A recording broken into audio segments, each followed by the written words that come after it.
Thank you, Oliver and Dominic, for organising, getting everyone together, and Emma and Bao and all of our colleagues working in this area. It's great to see everyone. This is co-authored work with Nathan Nunn, and I'm going to start with just two sort of motivating observations. Okay, so the first motivating observation is that we're learning, and in economics maybe learning a little bit slowly, that local context, it turns out, is quite important when it comes to the success or otherwise of development policies. I know there are political scientists and maybe other social scientists in the room here kind of nodding their head saying well done. So there exists sort of some degree to which projects might be well matched to the local population or might be mismatched, okay, for any sort of range of characteristics. The second sort of motivating observation for this project is that we mostly understand development as being that first stage of structural transformation, right? So that transformation out of an agrarian economy towards manufacturing and services and so on. So we know that, you know, this stage of structural transformation is going to imply raising the productivity of crop agriculture, especially, and that's going to mean expanding commercial agricultural land use, particularly in Africa, okay? So our main motivating insight to go along with these observations is that for much of Africa's population, and even more of its land, I'll show you in the next slide, the existing mode of subsistence is not crop agriculture at all, it's pastoralism, okay? So what we ask in this project is what happens when an agricultural development project is implemented in a traditionally pastoral area in Africa. Oh, we're back again, okay. Maybe I'm speaking too loudly. Am I rattling it? Okay. So just by way of background, for those who don't know, Africa has a sizable pastoral population relative to other areas in the world. You can definitely quibble with these numbers, but maybe a fifth of Africa's population obtains the majority of its income from animal husbandry. And this takes place on over 40% of Africa's landmass. So think of really large tracts of semi-arid land that's not very productive for anything else, okay? Many of these pastoral groups are what's called transhumant. That means they're mobile, right? They're mobile within seasons, but then they have these long migrations in between seasons. And the logic behind the mobility is following the plant biomass that'll sustain the animals, okay? So two important parts of this production function for the current paper. Number one is that through this process, they rely on highly flexible, customary land use arrangements, right? So if you're thinking about well-defined property rights on a fixed plot of land, that's not what this is at all, okay? And the second part of this is they also rely on cooperation with sedentary agriculturalists, with neighbouring farmers. This is because of production complementarity, so both groups rely on one another. And what we would expect, at least in theory, is certainly the potential for a peaceful equilibrium where they both benefit from each other's production. Okay, ... Because if anyone is following this part of the world, they would know that this seems to be unravelling. Okay, there is a lot of conflict in parts of Africa where pastoralists and agriculturalists are sharing communal areas. So here I'm just showing you the number of conflict events in countries that have pastoral areas and countries that don't. And you can see that conflict in pastoral areas is both higher in terms of levels, but also growth rate, particularly starting around 2010. So the big question then is, you know, to the extent that there's a puzzle why any groups fight, why are we seeing more violence between groups who share production complementarities? Okay, so there's some work already published and forthcoming on the role of climate change. That's not what I'm talking about at all today. Today I'm going to talk about a specific policy, this idea of mismatch development as a potential driver of conflict between these groups. Okay, so this Guardian article kind of summarizes the causal chain for us. So the headline is "Nightmare for Ethiopian pastoralists as foreign investors buy up land." And the key quote is, "The recent introduction of these large-scale crop agriculture plantations has not only made important grazing lands unavailable to the Suri," so that's the local pastoral group, "and devastated their livelihoods, but it's also disturbed the political order or the political equilibrium between them and other local groups." So specifically, this is an agricultural group called the Dizi that shares this area.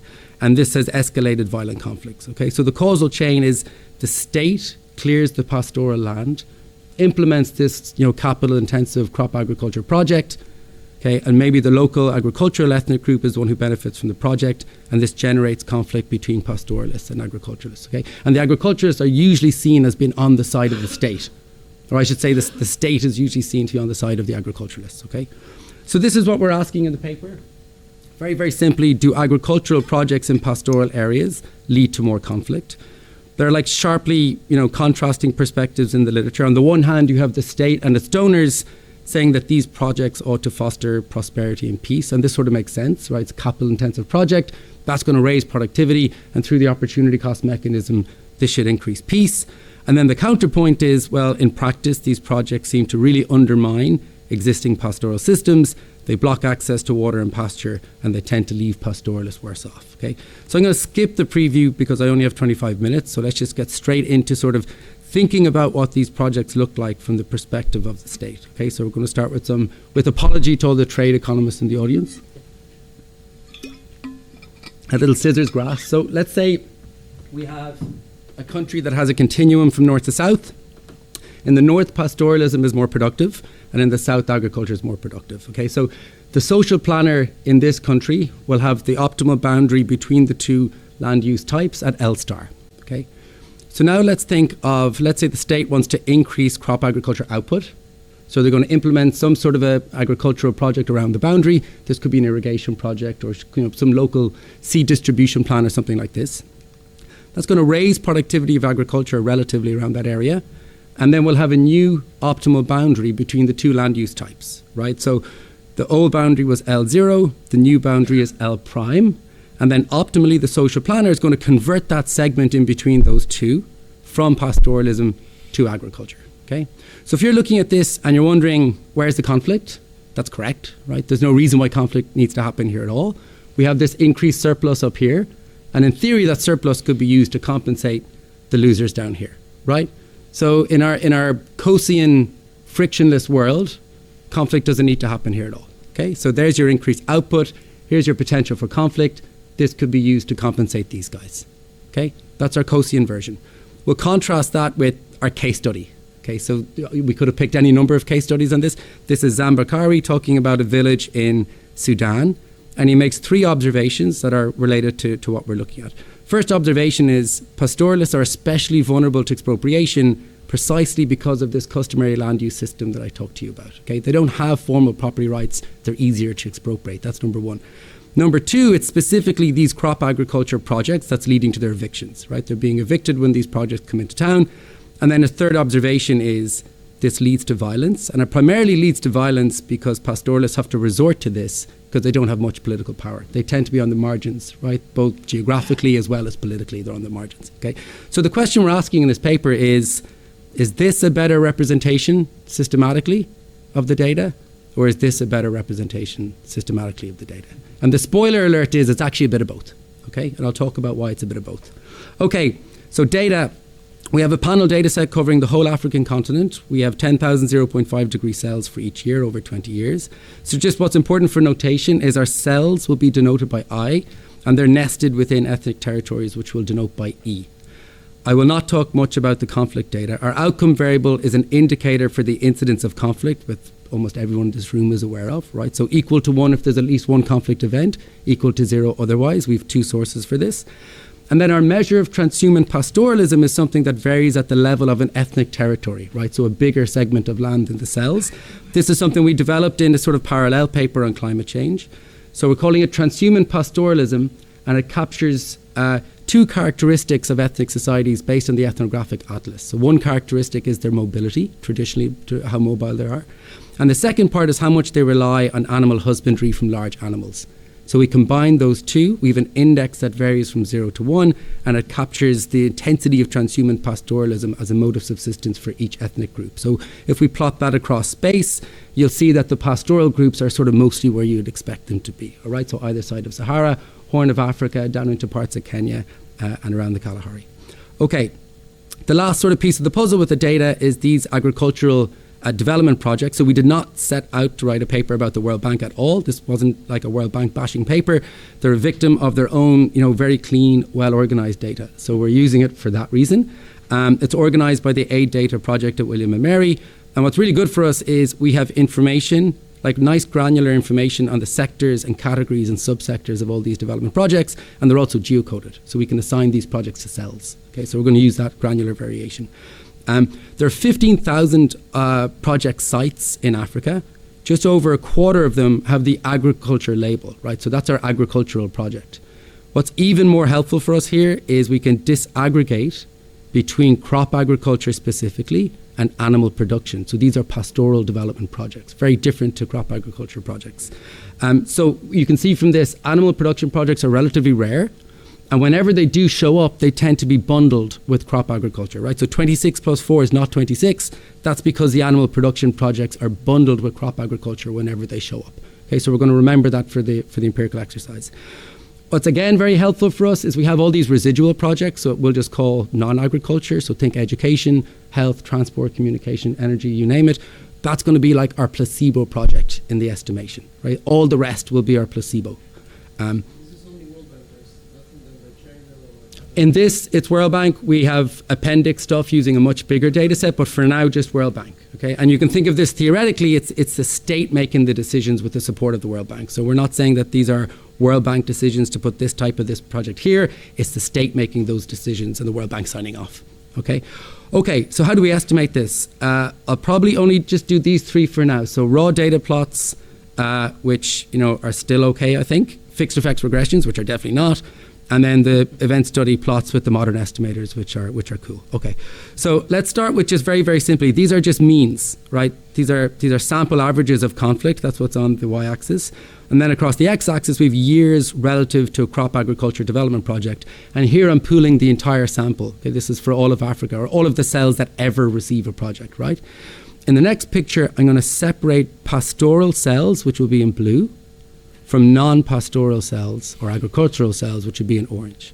And we make that separation, you can see a gap emerging after a crop agriculture project is implemented. Okay, you can see conflict increasing in pastoral areas, or else just I can, and it's wishful thinking, but I think we can see something come up. In the next picture, I'm going to substitute out the crop agriculture development project and replace it with our placebo, the non-agricultural projects, the energy, health, education, all of those. And when we do that, the gap seems to go away. Okay, so this is for agriculture, and this is for non-agriculture. Okay, in the empirical specification, we're just sort of doing a formal version of that eyeball diff and diff that you just saw here, right? So the pre-post, that's the before-after in blue for pastoral areas. The pre-post in agricultural areas is the before and after in orange, and the gap between those two is your eyeball diff and diff that you can see there. So we're just estimating this in a regression setup here. Okay, and there's a few extra bells and whistles we can throw in. So the outcome variable is our conflict indicator, equal to 1 if there's any conflict. That first interaction, so we're interacting our transhuman pastoral index at the level of an ethnic territory with the agricultural project treatment at the level of a cell. So once that switches on, it stays on, right? It's an absorbing treatment. Then we have the agricultural project on its own, and then year fixed effects interacted with our transhuman pastoral index, cell fixed effects, and country by year fixed effects. So let's start with beta 2. Okay, so beta 2 is like your diff and diff estimator for the effect of the agricultural project in agricultural areas. So that's like a well-matched project. And that comes with all of the normal diff and diff assumptions. We're interested in beta 1. Okay, so beta 1 is the additional effect of an agricultural project when it's located in a pastoral area. So beta 1 is kind of like a triple difference in spirit, which means we have weaker identification assumptions, right? Not stronger identification assumptions. So it's like that beta 1 is now allowing for time-varying sources of selection bias that's specific to agricultural projects, but then our assumption is that it's common across space. That's the identification assumption. So what's the sign on that beta 1? So that the frictionless Gaussian world is a 0, and the case study world is positive. Okay. So our first results, let's just focus on the first column for now. 3 things we can see from these results. Firstly, that beta 1 is positive and significant across the board. So it looks like these projects increase conflict in pastoral areas. Second thing you'll note is the beta 2 is negative and significant and large. So it turns out these projects significantly reduce conflict when they're well matched. Okay, and that's a reduction by more than half of the unconditional mean.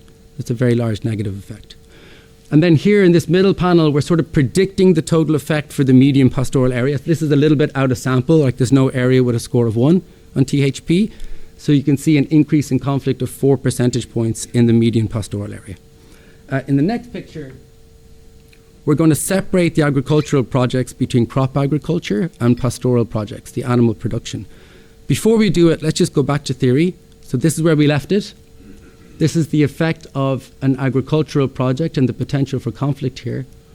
You can already think about what this looks like if you have a joint allocation of the animal production project with the agricultural project. So if you do that joint allocation, that's going to increase the productivity of pastoralism, and it's going to push the potential for conflict from there back towards 0 again. Okay, so in this scenario, you have the increased output, but you have less scope for violence. So when we put that in, this is exactly what we see. the animal production project has an almost symmetric opposite effect on conflict. And because they're bundled, we can think of this as an interaction. And so the sum of the two effects ends up being a very, very tightly estimated zero. One of the only times you'd be happy to see a p-value of 0.99. So was there a hand there? Yeah. That's a good question. So I didn't get into much of the case study background. But in that Ethiopian example at the start, it's the state that's clearing the land.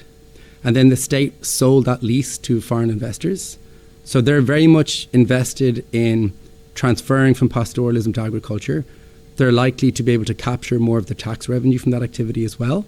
So in most of the case study stories you see, it's the state and the agriculturalist on one side, and it's the pastoralist on the other side.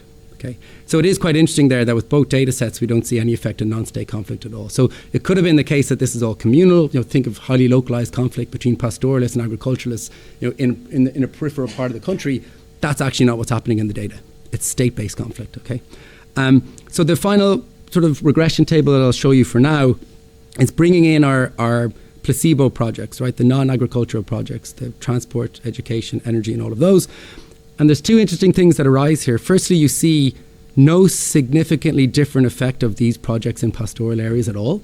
So if you're working theories that this is all driven just by the presence of the state or the presence of the World Bank or something like that, that's not what's going on.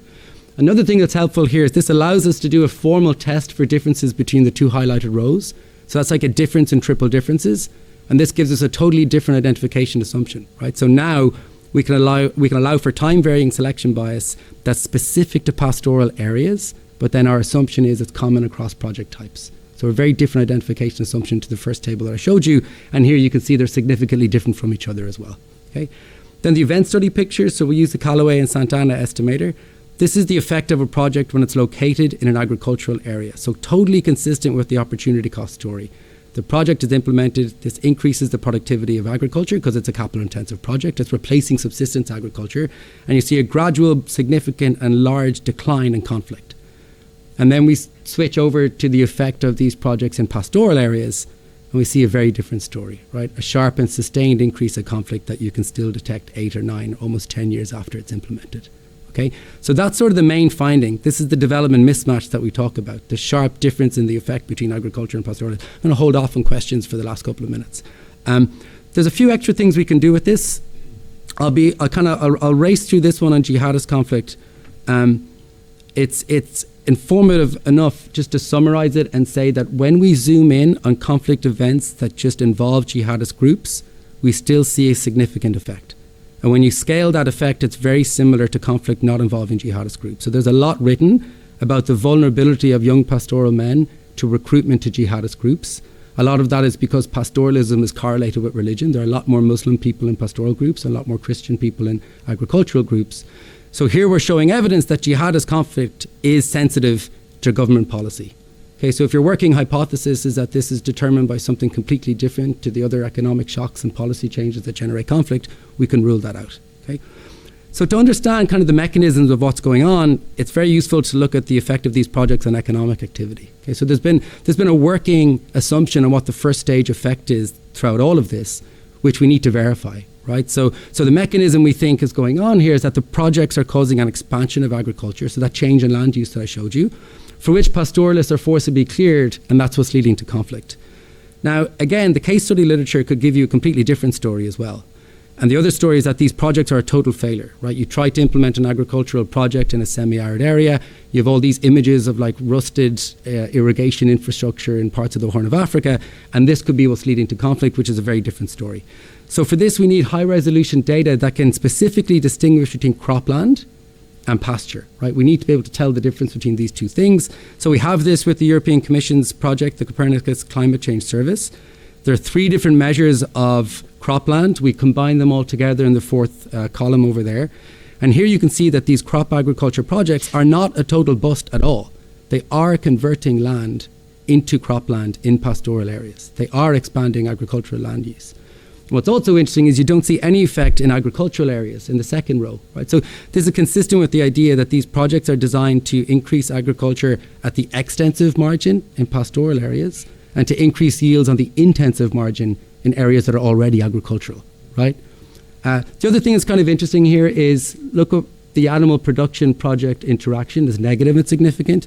What that is telling us is when you do that joint allocation, the one that avoids conflict, you reduce the land use conversion by about 2/3. So this tells us a lot of what is it that's generating the conflict. It's these land use conversions. Okay. The other economic or measure of economic activity, as flawed as it is nightlights. The picture on the left won't surprise you, right? So that's the impact of agricultural projects in agricultural areas. So this increases economic activity. You see a very clear increase in nightlights.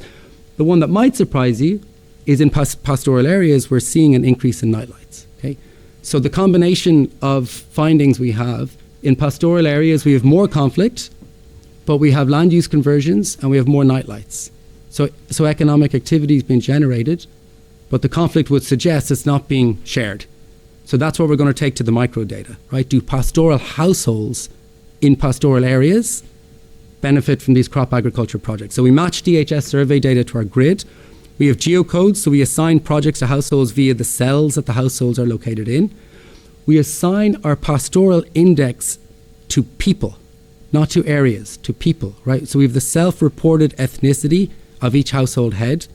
We assign the pastoral index to that person based on their ethnic identity, not based on where they live, because we're trying to find out if pastoral people are sharing the prosperity from these projects within pastoral areas. So our main development outcome is sort of the off-the-shelf assets, the wealth measure that's in the DHS data. And what we're asking here, so that's going to be our outcome variable, be these development outcomes. We're asking through this gamma 1, do pastoral households benefit differentially from these mismatch crop projects? So a mismatch crop project is a cell that has a crop agriculture project, but it's located in the pastoral area. So that gamma 1 is going to give us the difference in how pastoral households respond to those projects relative to non-pastoral households in the same cell, controlling for cell fixed effects. Okay, so this is all correlational, it's cross-sectional, but it's still informative. And what we're getting from this, so looking at this second column, which has the cell fixed effects, is that pastoral households, a gap emerges between pastoral and non-pastoral households. That's basically one standard deviation on the wealth index. Okay, so this suggests that the losers from these projects are pastoral households in pastoral cells.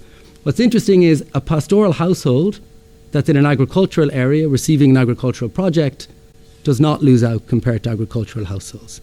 Okay, so it's not a general effect on all pastoral households. It's very specific pastoral households in pastoral areas that are losing out.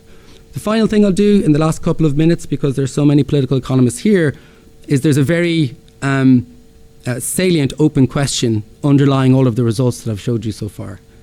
I've shown you that the effect goes to zero when the crop projects are bundled with the animal production projects. The very natural question to ask next is, well, when does that happen? When does the joint allocation happen that avoids conflict? So for here, we're going to start thinking about political power sharing. So we're asking, is that joint allocation more likely when pastoral groups have more political power? So we turn to the ethnic power relations data set.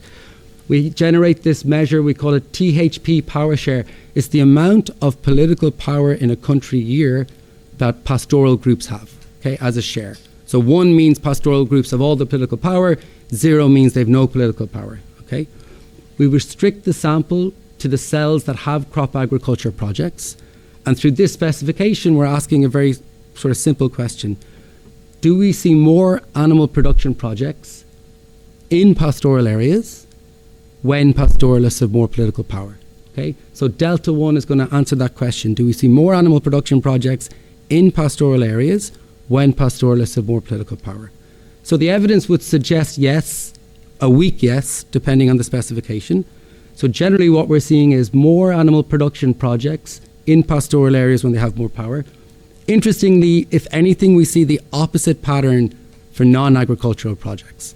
So it could be the case that they're trading this off. When pastoralists have more political power, they'll allocate more animal production projects to pastoral areas, and they'll trade that off non-agricultural projects. They'll get fewer health and education and transport and energy and so on. So it's a reallocation of resources.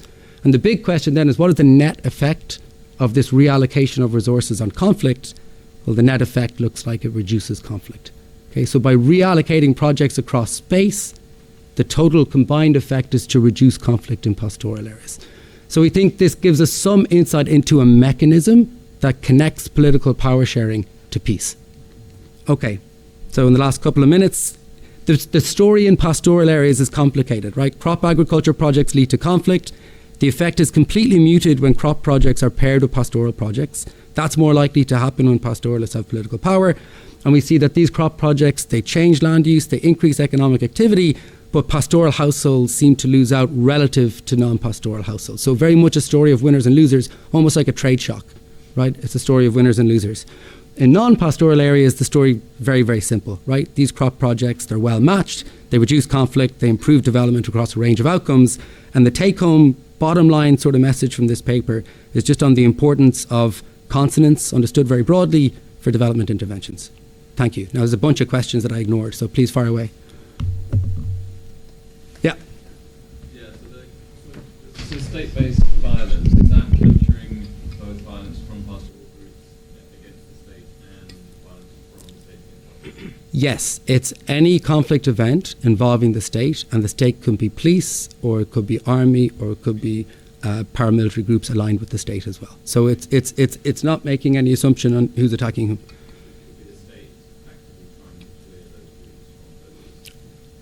Yeah, so if this was a longer talk, I would have showed you one more slide on the motivating example from The Guardian. So 2 police who were from the agricultural ethnic group were killed by pastoralists when they were marking out a potential expansion of the project. And then a week later, 54 civilian Suri were killed in a marketplace when the state responded to that initial one. Yeah. Do we think of the violence by the pastoral groups as some sort of bargaining effort to redress the power imbalance? The fact that we see less conflict when they have more political power would suggest that that could be right. When they have more political power, they don't have to resort to violence as a bargaining tool. So you see the allocation changes and there's more peace. And when they have less political power, that's where we see more conflict. So that would be consistent with your interpretation. I couldn't confirm it or anything. With Hannes and then Felipe. Hey, yeah, thank you. Fantastic. So in conversations we have with FCDO, for example, they have these conflict experts that they allocate as a human resource to development teams. And I think it's interesting to think about that context, right? And your paper is great for that because it kind of says you can't just do development focus alone. You sometimes need to think about like what's the conflict aspect here, right? And so this would be like a very good, I think, kind of paper to take up to them. And I think it fits also well to, Tommaso Sono's paper on like FDI, and if it's land intense, then it's more conflict driving. And actually our colleague at the EIE has a paper on soybeans in Brazil, and that leads to land invasion. So I think it fits all well to say you can't just like focus on development and it will take care of the conflict as an afterthought, because sometimes these things directly contradict each other. I agree with that perspective, exactly. Thank you. And then, did Felipe have a quick question before we go for coffee? Yeah, the quick one was a bit more on the dynamics of the pastoralists. Are they like dying out or not? And then whether you have looked at inequality, which seems like a very natural measure in this context. Yeah, so with the self-fixed effects in the DHS, what we're basically getting there is inequality. What I'm showing you with the micro data is not that pastoralists are worse off to how they otherwise would have been. It's pastoralists are worse off relative to agricultural households. So that 0.99 standard deviation is the difference between the two groups. On the dynamics, that's a different conversation, which I can talk to you about afterwards. But a lot is changing. Like semi-arid land is creeping in a southern direction. Land that used to be productive for agriculture is now probably better used for pastoralism. And then on the other end, land that used to support pastoralism is not able to support anything. So there's a lot of dynamics that we don't cover in the paper. Will I take the rest of the questions bilaterally so everyone can go have coffee? Let's do that. Thank you very much.